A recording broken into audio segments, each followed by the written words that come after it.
ንጉሥ አንጋሽ የሚባል ነገር የለም። ሁሉም ወንድም ሁሎችም ወንድማማቾች ናቸው። ለዚህ ነው አላህ ሱብሓነሁ ወተዓላ ወኢን ጣኢፈታኒ ሚነል ሙእሚኒነ እቅተተሉ ፈአስሊሑ በይነሁማ በሁለት ወንድማማቾች መካከል ጦርነት ተነስቶ ችግር ቢፈጠር አስታርቁ። እርቅን ለመፈጸም የመጀመሪያ ምን እሳቤ ይዞ መነሳት አለበት ማለት ወንድማማች መሆናቸው። ሰዎች ሊጣሉ ይችላሉ፣ ሊጋጩ ይችላሉ። ሸክም እንዳነሱት በተለያዩ ሀሳቦች በተለያዩ ገፊዎች ግጭቶች ሊፈጠሩ ይችላሉ። ግን ወንድማማችነታቸው አለ ይለዋል።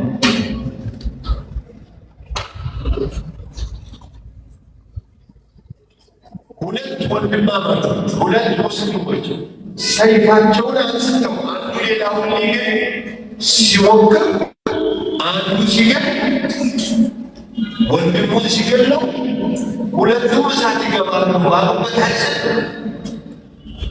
ሁለቱ ሙስሊሞች ናቸው። እኒህን መፍትሄ የምታደርገው በማስታረቅ ነው።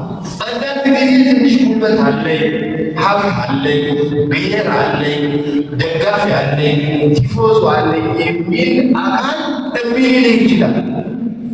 ያንን ካገር ከተበዳይ ጎን ሆነ ከተበዳይ ጎን ቁመን ለሽሽ ከሚል ድረስ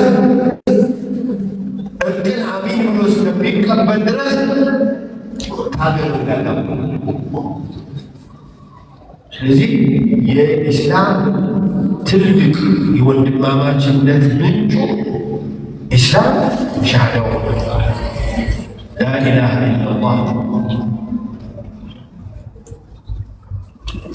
ረሱል ዓለይሂ ሰላቱ ወሰላም ይሄ የመዋደድ እንትን ሲያነሱ ነጥቡን ሲያነሱ ለአላህ ብሎ የሚል ነገር አነሱ። ለአላህ ብሎ መዋደድ የሚባል ነገር ምን ብሎ በቃል ነው የሚባለው? ጽፈት ነው የምትሰጠው ለሰውየው? ለአላህ ብዬ ነው የምወደህ ብለህ በምንድን ነው የምታመጠው? ሰባት ሰዎች የቂያም ቀን ልዩ ቦታ ተሰጥቷቸው የሚሰናገዱ ሰዎች መካከል ክፍሎች መካከል ሁለት ሰዎች አሉ። አንዱ ስምንት ነው ብላችሁ አስተምሯል። ለምን ስለ ረጁላን የተሐባ ፊላህ አይ የተፈለገው መውደዱ ነው። እነዚህ ለአላህ ብለው የተዋደዱ ምን ብሎ ለአላህ ብሎ መዋደድ? እኔ ይህችን ዛሬ ተረብተን ከህለ በቂ ነው። ምን ብሎ ለአላህ ብሎ መውደድ ማለት? አንዱ ሲሰግድ ታየዋለህ፣ ሁልጊዜ ስለ ኸይር ሲናገር ሆነ ስለ ኸይር ሲሰራ ግን ምሳሌ ሰጥቷል። ለአንዱ የተለየ ክም ሰጥቶ ግን አቦር ስፍራ አሁን ስታየው ከዚያ ስታየው ሱና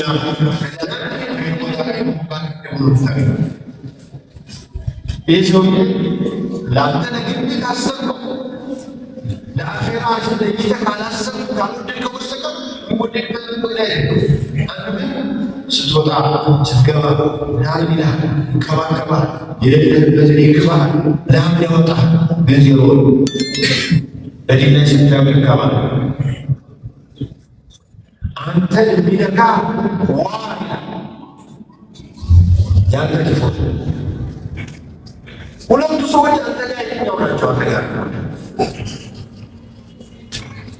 ሲቸግርህ የሚያበድርህ ሲያምህ የሚያሳክምህ አንተ እንኳን ክፉ ነገር ያደረሱብህ ትንሽ ካሉ እንኳን እያለ ስለ አንተ የሚያወራ ሌላው ግን አንተ መከለክህን ባያለው ግን አንተ ስታየው ኢስላም ስራ ላይ የመጀመሪያ